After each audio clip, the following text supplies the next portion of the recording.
ಸುವರ್ಣ ಕರ್ನಾಟಕ ಹಿತರಕ್ಷಣಾ ವೇದಿಕೆ ಜಿಲ್ಲಾಧ್ಯಕ್ಷರು ಮಂಜುಳಾ ಮಾತಾಡ್ತಾ ಇದ್ದೀನಿ. ಈ ದಿನ ಏನು ವಾಟಾಳ್ ನಾಗರಾಜ್ ಅವರು 13ನೇ ತಾರೀಕು ಕರ್ನಾಟಕ ಬಂದ್ ಅಂತ ನಮಗೆ ಕರೆದಾಗ ನಾವು ಎಲ್ಲ ಸಂಘಟನೆಯವರು ಒಗ್ಗೂಟ್ಕೊಂಡು ಈ ದಿನ ಬಂದ್ಗೆ ನಾವು ಎಲ್ಲರೂ ಸಹಕರಿಸಿದ್ದೀವಿ. ಮತ್ತು ನಾಡು ನುಡಿ ಜಲ ಅಂತ ಬಂದಾಗ ನಾವೆಲ್ಲ ಒಗ್ಗಟ್ಟಾಗಿ ಮಾಡಬೇಕಾಗಿರೋದು ಒಂದೇ. ಯಾರೂ ಅವ್ರವ್ರ ಸ್ವಾರ್ಥಕ್ಕೆ ಏನು ಮಾಡ್ತಾಯಿಲ್ಲ. ಎಲ್ಲರೂ ಅವ್ರವ್ರ ಜಲ ನೆಲ ಜಲಕ್ಕೆ, ಯಾಕೆಂದರೆ ನಾವೀಗ ಹೋರಾಟದವರು ಇಷ್ಟು ಜನ ಮಾಡ್ತಾಯಿದ್ದೀವಿ ಅಂದರೆ ಇದು ನಮ್ಮ ಮನೆಗೆ ಸೀಮಂತದ್ದು ಅಲ್ಲ, ಇಡೀ ದೇಶಕ್ಕೇ. ಮೊನ್ನೆ ಮುಖ್ಯಮಂತ್ರಿಯವರು ಹೇಳ್ತಾ ಇದ್ದಾರೆ ಮಳೆ ಊದ್ಬಿಟ್ಟಿದೆ ನೀರು ಕೊಟ್ಬಿಡ್ತೀನಿ ಅಂತ. ಎಲ್ಲಿ ಊದ್ಬಿಟ್ಟಿದೆ ಎಲ್ಲಿ ಕೊಟ್ಬಿಡ್ತೀರಾ? ಮೊದಲು ನಮ್ಮ ಮೈಸೂರಿನವರು ಅಕ್ಕಿ ಬೆಳೆಯೋಕ್ಕೆ ನೀರು ಕೊಡಿ, ಆಮೇಲೆ ತಮಿಳ್ನಾಡು ಕೊಡೋರಂತೆ. ರಾಜಕೀಯ ಬಿಟ್ಬಿಡಿ ಸರ್, ರಾಜಕೀಯ ಬೇಡ, ರಾಜಕೀಯ ಬುಟ್ಟಿ ಮಾಡಿ ರಾಜಕೀಯ ಈಗ 5 ವರ್ಷ ಇರ್ತದೆ, ಹೊಟ್ಟೋಗ್ಬಿಡ್ತದೆ ಹೆಸರು. ನಾವು ಉಳಿಯೋ ಗಂಟ ಇರೋದು, ನಾವು ಮಾಡೋ ಗಂಟ. ನೀವು ಮಾಡ್ಕೊಂಡಿದ್ದೀರಲ್ಲ ಬೇಕಾದಷ್ಟನ್ನ, ಅದನ್ನೇ ಬೇರೆ ರೈತರಿಗೆ ಮಾಡೋಕ್ಕೆ ಕೊಡಿ. ಎಲ್ಲನೂ ನೀವು ತೆಗೆದ್ಬಿಟ್ಟು ಆ ಸಿಟಿ ಈ ಸಿಟಿ ಅಂತ ಎಲ್ಲ ಮಾಡಿ ಇಟ್ಬಿಟ್ರೆ ಅನ್ನ ಬೆಳೆಯೋರು ಯಾರು? ಫಸ್ಟ್ ತಿನ್ನೋಕ್ಕೇನು ಮಣ್ಣು ಬರ್ತದೆ? ಮಣ್ಣು ತಿಂತೀರಾ? ಫಸ್ಟು ರೈತರಿಗೆ ಯಾವ ಸಿಟಿನೂ ಬೇಡ, ಯಾವ ಬಿಲ್ಡಿಂಗು ಬೇಡಿ, ಏನೂ ಬೇಡಿ. ಇರೋದನ್ನ ಎಲ್ಲೆಲ್ಲಿ ಹೋಗೋರೆ ಅವರೆಲ್ಲ ವಾಪಸ್ ನಮ್ಮ ದೇಶಕ್ಕೆ ಬಂದು ಇರೋ ನೆಲದಲ್ಲಿ ಬೆಳ್ಕೊಂಡು ತಿನ್ಕೊಂಡು ಮುಂದೆ ಜನ್ರೇಷನ್ಗೆ ಏನು ಮಾಹಿತಿ ಕೊಡಬೇಕು ಅಷ್ಟು ಕೊಡೋಕೆ ಮಾತ್ರ ರಾಜಕೀಯ ಮಾಡಿ. ಇಲ್ಲ ಅಂದರೆ ದಯವಿಟ್ಟು ಮಾಡಬೇಡಿ ಸ್ವಾಮಿ. ದಯವಿಟ್ಟು ಎಲ್ಲನೂ ನೀವು ಜನಗಳನ್ನ ಬೇರೆ ಬೇರೆ ದಿಕ್ಕಿಗೆ ತಿಕ್ಕಿ ಅವ್ರಿಗೇನೆ ಕೊಲೆ ಸುಲಿಗೆಗಳು ಏನೇನು ಆಯ್ತಾ ಇದೆ ಅದನ್ನೆಲ್ಲ ನೋಡ್ತಿದ್ದೀರಾ? ನೋಡಲ್ಲ. ಇವತ್ತು ನಾವು ಬಂದು ಕರೆ ಕೊಟ್ಟಿದ್ದೀವಿ, ಅಟ್ಲೀಸ್ಟು ಸೌಜನ್ಯಕ್ಕಾದ್ರೂ ಇದಕ್ಕೆ ಬೆಂಬಲಿಸುವಂಥ ನಮ್ಮ ಜನಗಳಿಗೆ ಆ ತಾಯಿ ಚಾಮುಂಡೇಶ್ವರಿ ಜ್ಞಾನ ಕೊಡಲಿ ಅಂತೇಳಿ ನನ್ನ ಮಾತನ್ನು ಮುಗಿಸ್ತೀನಿ. ನಮಸ್ಕಾರ.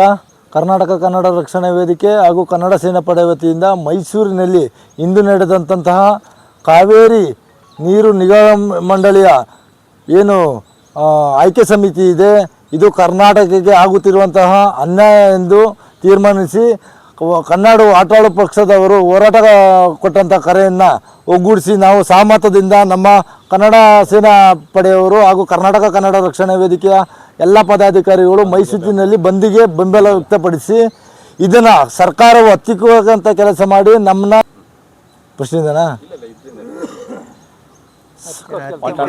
ವಾಟಾಳ್ ನಾಗರಾಜ್ ಅವರ ಕರ್ನಾಟಕ ಬಂದ್ಗೆ ನಮ್ಮ ಬೆಂಬಲವನ್ನು ಸೂಕ್ತಂತ ಸಂದರ್ಭದಲ್ಲಿ ಕರ್ನಾಟಕ ಸರ್ಕಾರದ ಪೊಲೀಸ್ ಇಲಾಖೆಯ ವತಿಯಿಂದ ನಮ್ಮ ಬಂದ್ನ ವಿಫಲಗೊಳಿಸಲು ಪ್ರಯತ್ನ ಪಡಿಸ್ತಾ ಇದೆ. ಇದು ಖಂಡನೀಯ.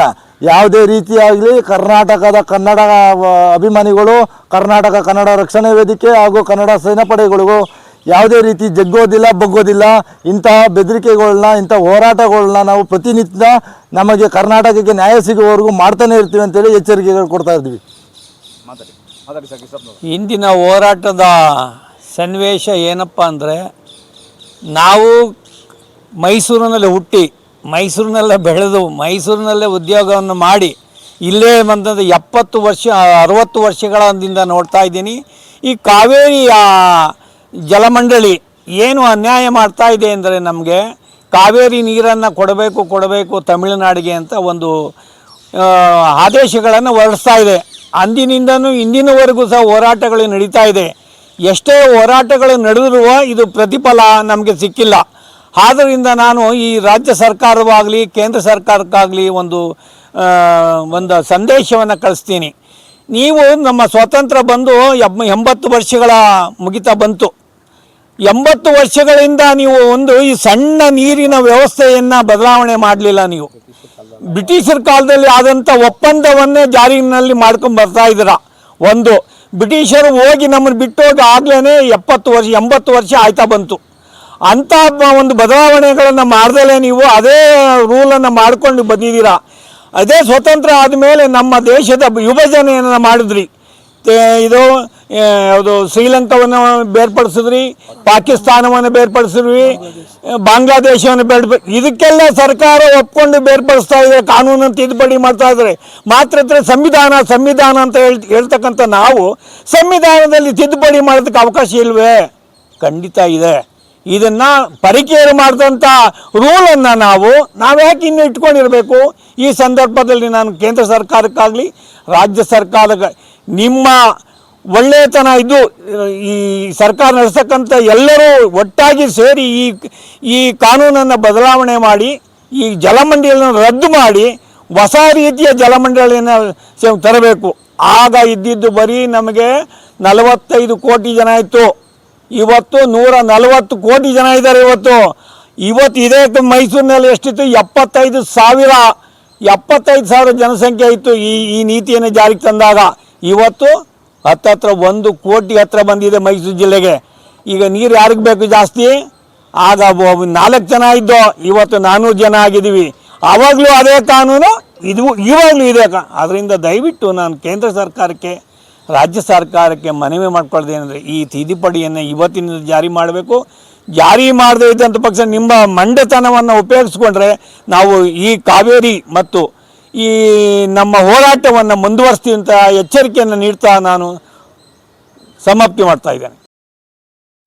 ಇಂದು ಏನೋ ಕನ್ನಡ ಚಳವಳಿ ಪಕ್ಷದ ಹಿರಿಯ ಹೋರಾಟಗಾರರಾದಂಥ ವಾಟಾಳ್ ನಾಗರಾಜರವರು ಆಗಸ್ಟ್ 13ನೇ ತಾರೀಕು ಬಂದ್ಗೆ ಕರೆಯನ್ನು ಕೊಟ್ಟಿದ್ದರು. ಆ ಬಂದನ್ನು ಬೆಂಬಲಿಸಿ ಇಂದು ನಾವು ಪ್ರತಿಭಟನೆಯನ್ನು ಮಾಡಿ ಹೋರಾಟವನ್ನು ಮಾಡಿದ್ವಿ. ವಾಟಾಳ್ ನಾಗರಾಜ್ ಅವರು ಬಂದ್ಗೆ ಕರೆಯನ್ನು ಕೊಟ್ಟಿದ್ದು ಬರೀ ಒಂದೇ ಒಂದು ವಿಚಾರಕ್ಕೆಲ್ಲ. ಬಹಳಷ್ಟು ಕನ್ನಡ ಪರ ಸಂಘಟನೆಗಳು, ಜನಗಳು ತಪ್ಪಾರ್ಥ ಮಾಡ್ಕೊಂಡಿದ್ದಾರೆ. ಬರೀ ಕಾವೇರಿ ನೀರಿಗಾಗಿ ಇಂದು ಬಂದ್ ಮಾಡ್ತಾಯಿದ್ದಾರೆ ಅಂತ. ಆದರೆ ಅವರ ಇದರಲ್ಲಿ ಬರೀ ಕಾವೇರಿ ನೀರಿಗಾಗಿ ಅಲ್ಲ, ಮೇಕೆದಾಟು ಯೋಜನೆ ಜಾರಿಯಾಗಬೇಕು, ಮಹದಾಯಿ ಯೋಜನೆ ಜಾರಿಯಾಗಬೇಕು, ಕಳಸಾ ಬಂಡೂರಿ ಯೋಜನೆ ಜಾರಿಯಾಗಬೇಕು, ಹಾಗೂ ಉತ್ತರ ಕರ್ನಾಟಕದ ಅಭಿವೃದ್ಧಿ ಆಗಬೇಕು, ಸಮಗ್ರ ಕರ್ನಾಟಕದ ಅಭಿವೃದ್ಧಿ ಆಗಬೇಕು. ಜೊತೆಗೆ ಬೆಳಗಾವಿಯನ್ನು ಕರ್ನಾಟಕ ರಾಜ್ಯದ ಅವಿಭಾಜ್ಯ ಅಂಗ ಅಂತ ಘೋಷಣೆ ಮಾಡಬೇಕು. ಹಾಗೂ ಉದ್ಯೋಗದಲ್ಲಿ ಕನ್ನಡಿಗರಿಗೆ ಹೆಚ್ಚಿನ ಮೀಸಲಾತಿಯನ್ನು ಕೊಡಬೇಕು. ಹಾಗೂ ಕನ್ನಡ ಪರ ಶಾಲೆಗಳನ್ನ ಯಾವುದೇ ಕಾರಣಕ್ಕೂ ಮುಚ್ಚಬಾರ್ದು ಅಂತ ಸಮಗ್ರ ಒಂದಷ್ಟು ಅಜೆಂಡಾಗಳನ್ನ ಇಟ್ಕೊಂಡು ಇಂದು ಕರ್ನಾಟಕ ಬಂದನ್ನು ಮಾಡಿದ್ದು. ರಾಜ್ಯ ಸರ್ಕಾರ ಏನು ಕಾವೇರಿ ನ್ಯಾಯ ಮಂಡಳಿಗೆ ನಮ್ಮ ಇದನ್ನು ಮನವರಿಕೆ ಮಾಡಿಕೊಳ್ಳುವ ನಿಟ್ಟಿನಲ್ಲಿ ವಿಫಲವಾಗಿದೆ. ಪದೇ ಪದೇ ಕಾವೇರಿ ನ್ಯಾಯ ಮಂಡಳಿ ತಮಿಳುನಾಡು ಪರನೇ ತೀರ್ಪನ್ನು ಕೊಡ್ತಾ ಇದೆ. ಇಲ್ಲಿ ನಮಗೆ ಕುಡಿಲಿಕ್ಕೆ ನೀರಿಲ್ಲ, ಅಂಥದ್ರಲ್ಲಿ ತಮಿಳುನಾಡಿಗೆ ಬೆಳೆ ಬೆಳೀಲಿಕ್ಕೆ ನೀರನ್ನ ಬಿಡಿ ಅಂತ ಆದೇಶ ಮಾಡ್ತಾ ಇರೋದು ಕಾವೇರಿ ನ್ಯಾಯ ಮಂಡಳಿ ನಿಜಕ್ಕೂ ಖಂಡನೀಯ. ಇದು ನಮ್ಮ ಕನ್ನಡಿಗರ ಪಾಲಿಗೆ ಒಂದು ಮಾನಶಾಸನ ಅಂತಲೇ ಹೇಳ್ಬೋದು. ನಾವು ಕೇಂದ್ರ ಸರ್ಕಾರಕ್ಕೆ ಒತ್ತಾಯನ ಮಾಡ್ತಾ ಇದ್ದೇವೆ, ಈ ಕೂಡಲೇ ಕಾವೇರಿ ನ್ಯಾಯ ಮಂಡಳಿಯನ್ನು ಕೇಂದ್ರ ಸರ್ಕಾರ ರದ್ದು ಮಾಡಬೇಕು. ಅದು ಬಿಟ್ಟು ಮಾನ್ಯ ಪ್ರಧಾನಮಂತ್ರಿಗಳು 2 ಮುಖ್ಯಮಂತ್ರಿಗಳ, ಕರ್ನಾಟಕ ತಮಿಳುನಾಡು 2 ಮುಖ್ಯಮಂತ್ರಿಗಳ ಸಭೆಯನ್ನು ಕರೆದು ಒಂದು ಸಂಕಷ್ಟ ಸೂತ್ರವನ್ನು, ಅಂದರೆ ಕಾವೇರಿ ನೀರು ಜಾಸ್ತಿ ಬಂದರೆ ನಾವೇನು ಇಟ್ಕೊಳ್ಳೋಕ್ಕಾಗಲ್ಲ, ಬಿಟ್ಟೇ ಬಿಡ್ತೀವಿ. ನೀರಿಲ್ಲ ಅಂತಂದರೆ ಹೇಗೆ? ಈಗ ನಮ್ಮಲ್ಲಿ ಒಂದು 10 TMC ಇದ್ದರೆ 5 TMC ಬೇಕಾದ್ರೆ ಕೊಡ್ಬೋದು. ಈಗ ನಮ್ಮಲ್ಲಿ ಇರೋದೇ 20 TMC, ಅದರಲ್ಲಿ 16 TMC ಕೊಡಿ ಅಂತ ಆದೇಶ ಆಗಿದೆ. ಈ ನ್ಯಾಯನ ಧಿಕ್ಕರಿಸ್ತಾ ಇದ್ದೀವಿ ನಾವು. ಯಾವುದೇ ಕಾರಣಕ್ಕೂ ರಾಜ್ಯ ಸರ್ಕಾರ ಒಂದೇ ಒಂದು ಹನಿ ನೀರನ್ನು ಸಹ ತಮಿಳುನಾಡಿಗೆ ಬಿಡಬಾರ್ದು ಅಂತ ನಾವು ಹೋರಾಟವನ್ನು ಮಾಡ್ತಾ ಇದ್ದೇವೆ. ಜೈ ಹಿಂದ್, ಜೈ ಕರ್ನಾಟಕ.